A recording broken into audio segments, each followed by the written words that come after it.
influence. Matt, welcome back. Man of your word. You showed up. Appreciate you. What's your opening thought about what happened yesterday? Successful season, man. We had a lot of Charger fans pull up this year. This was the year of the Mets rejoicing. Honestly, shame on you. Look at you! Look at you! If you guys, Successful season. When your expectations are so low, that's right. Then it's a successful season. Let the man. we're the Jets of the West. Yes, we're the Jets of the West. Finally, a smart thing. Yes, you're the Jets. You're the Browns. That's right. Good job, man. So, if you guys want to just get us, and I think that's when I was delusional when they were here, is that, like, we're going to find a way to win. It's like, no, like, look at the biggest losses we've ever had. 2006, 2007, 2008. Like, those. You remember those, Matt? Matt, you remember those? Because I know you were, still in, high school. You were like. He remembers them. Tell me about the 2006 team. Tell me the entire offensive line, starting offensive line. I can name it right now. I'm just saying.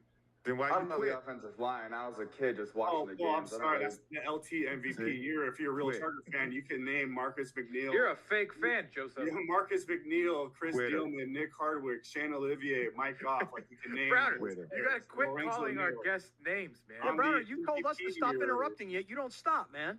On the MVP year, I would expect you to know more about the team, but it's okay. It's fine. Do you know who LaDainian Tomlinson is, Matt?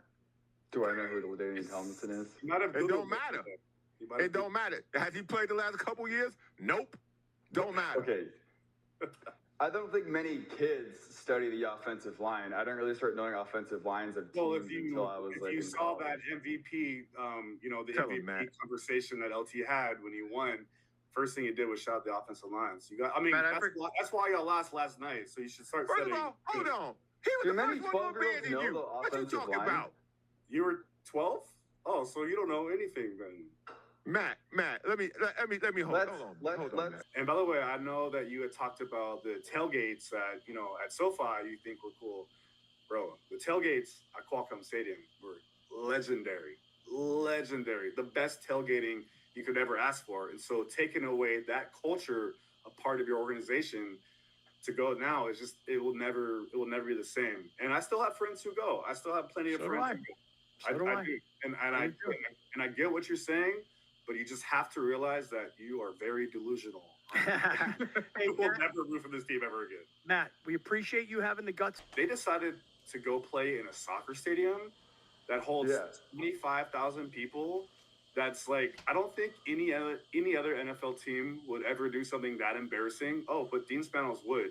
He would play at a soccer stadium, which, by the way, was embarrassing. And that's how we got to fly planes over, because I'm not sure if you've seen the work that we used to do, but we would fly planes over and troll them.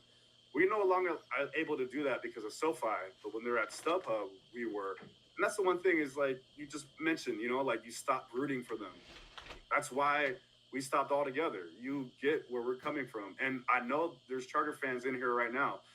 Dude, you guys are also Padre fans. Like, how embarrassing is it that the Chargers are tweeting, "Go Dodgers"? How embarrassing is that? You know what I mean? Let me hop in. I think it was like Harbaugh saved the Chargers organization from like a fan. I personally respect what Matt's doing here, because I don't think from what it sounds like, I don't think you care about what happens on the field. You care about what happens off the field. Don't put words in his mouth. Well, he hasn't said anything about the game. You've been talking about. Well, I care what happens on the field. I don't know why. There's never been on the show saying don't be a Charger fan. So don't tell us to stop being haters. Why do you care so much? Why do you care so much to tell us to move on? That it's not healthy. Fuck yeah, it's healthy. I got no gray hairs on this head of hair, dude. I don't either. Bro, okay. Gas lamp, you're going to be like, oh, I hate the Chargers. And you're going to see all these Charger jerseys around San Diego. And you think, do I still like them? You're going to wrestle with that idea, and then you're going to take a shot with somebody and be like, whatever. I'm a Chargers fan again. Now, let me say this. I guarantee you live in a fantasy world, brother. I guarantee you. I love that you're not backing down. I do too. I can Me appreciate too. it. Listen. Okay, let's get into it. I agree with a lot of what Matt ChargerTakes is saying. But going on Kaplan's show, trying to win over skeptics and haters like Scott Kaplan and OG San Diego fans like Joseph, the SD guy, that's a waste of time. And honestly, it's a setup. Me and Matt, we're on the same mission. But me, I want all the smoke. Screw convincing these guys. Try and play nice didn't help him. Kaplan has made a career of hating on the Chargers. It's his claim to fame and the only thing keeping him relevant at this point. It's his whole shtick, and he isn't budging. It's funny, though. Scott says it's healthy hating on the Chargers and that he's healthy, and the doctor, said he looks good, no gray hairs. I don't believe him. Does he look healthy to you? Matt ChargerTakes is a Chargers-focused content creator. He's out here doing street-style interviews at tailgates and events with fans. He's focused on where the team's headed right now, and he's still trying to bring people back in. And when Joseph asked about the O-line, that was definitely a gotcha question. I bet he and Scott texted the night before. Oh yeah, ask about the O-line from the 06 team. He won't know that off the top of his head. Okay, yeah, I barely know that question. I could name Nick Hardwick, McNeil, Chris Dialman, but yeah, that's a tough one. It's a classic setup. You watch it again, it definitely was a setup. Matt handled it, but the focus isn't on naming rosters, it's Chargers culture. There's another part of the conversation, or all of them, even ChargerTakes starts calling the Chargers Jets West. So dumb. I couldn't disagree more. They're not the same thing. The Chargers are ran way better than the Jets. The Jets can't find a quarterback. And I'm not saying Chargers ownership is perfect, but Dean Spanos is way better than Woody Johnson. I'm sorry. And when Joseph starts raving about legendary Qualcomm tailgates, legendary, they were legendary. Sure, tailgates were fun in San Diego. You're in San Diego, so of course it's going to be a great time. But parking, awful. And legendary, that's a bit much. And I feel for SD guy, losing a team sucks. Let's be real though, the city and the fan base weren't doing enough. And he's definitely seen it through rose-tinted glasses. Oh, and there's a part where SD sign guy, and even all of them are starting saying, oh, it's embarrassing the... Wait, so the Chargers showing support for the Dodgers instead of the Padres is embarrassing? Come on, the Padres are embarrassing, inconsistent, underwhelming, and sometimes just sad.